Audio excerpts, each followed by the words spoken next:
Hand of god, gold of the century, 40 বছরের পুরনো এক কিংবদন্তির স্মৃতি। ডিয়েগো ম্যারাডোনার সঙ্গে জড়িয়ে আছে 1986 সালের বিশ্বকাপ ইতিহাসের অন্যতম বিখ্যাত ম্যাচ, বিশ্বকাপের সেমিফাইনাল। প্রতিপক্ষ ইংল্যান্ড।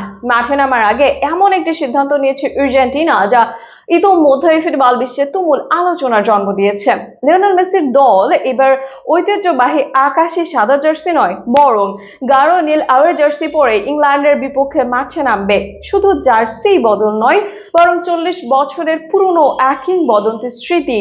তাহলে কেন এই সিদ্ধান্ত? কাকতালীয় নাকি ইতিহাসকে আবারও নিজের পক্ষে টানার চেষ্টা? চলুন জেনে নেওয়া যাক বিস্তারিত।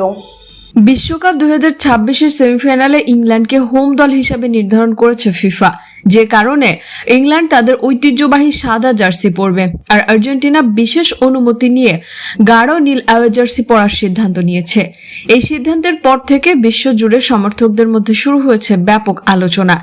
এই নীল জার্সির সঙ্গে জড়িয়ে আছে 1986 সালের বিশ্বকাপের সেই অবিস্মরণীয় কোয়ার্টার ফাইনাল। মেক্সিকোর আজটেকা স্টেডিয়ামে ইংল্যান্ডকে 2-1 গোলে হারিয়েছিল আর্জেন্টিনা।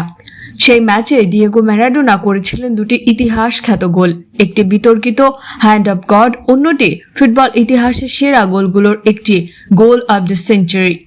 সেই ম্যাচে আর্জেন্টিনার গায়ে ছিল নীল জার্সি, যা পরবর্তীতে দেশটির ফুটবল ইতিহাসের অন্যতম প্রতীক হয়ে ওঠে। আন্তর্জাতিক সংবাদ মাধ্যমের তথ্য অনুযায়ী এই জার্সি শুধু রঙের পরিবর্তন নয়, এটি আর্জেন্টিনার কাছে একটি প্রতীক। 1986 সালের ঐতিহাসিক জয়ের স্মৃতি এবং ইংল্যান্ডের বিপক্ষে মানসিক আত্মবিশ্বাস, দুটিকেই নতুন করে জাগিয়ে তুলতে চায় আলবিসেলেস্তেরা। অনেক সমর্থক এটিকে সৌভাগ্যের প্রতীক হিসেবেও দেখছেন। তবে স্কালোনি ও তার খেলোয়াড়রা জানেন, ম্যাচ জেতায় জার্সির চেয়ে গুরুত্বপূর্ণ হবে মাঠের পারফরমেন্স। সামনে রয়েছে হ্যারি কেইন, জুড বেলিংহ্যামদের মতো শক্তিশালী ইংল্যান্ড। তাই ইতিহাস যতই অনুপ্রেরণা দিক, শেষ পর্যন্ত সবকিছুর সিদ্ধান্ত হবে 90 মিনিটের লড়াইয়ে। এখন দেখার বিষয়, 1986 সালের সেই নীল জার্সি কি আবারও আর্জেন্টিনার জন্য সৌভাগ্য বয়ে আনবে, নাকি ইংল্যান্ড ইতিহাস বদলে ফাইনালে টিকিট নিশ্চিত করবে।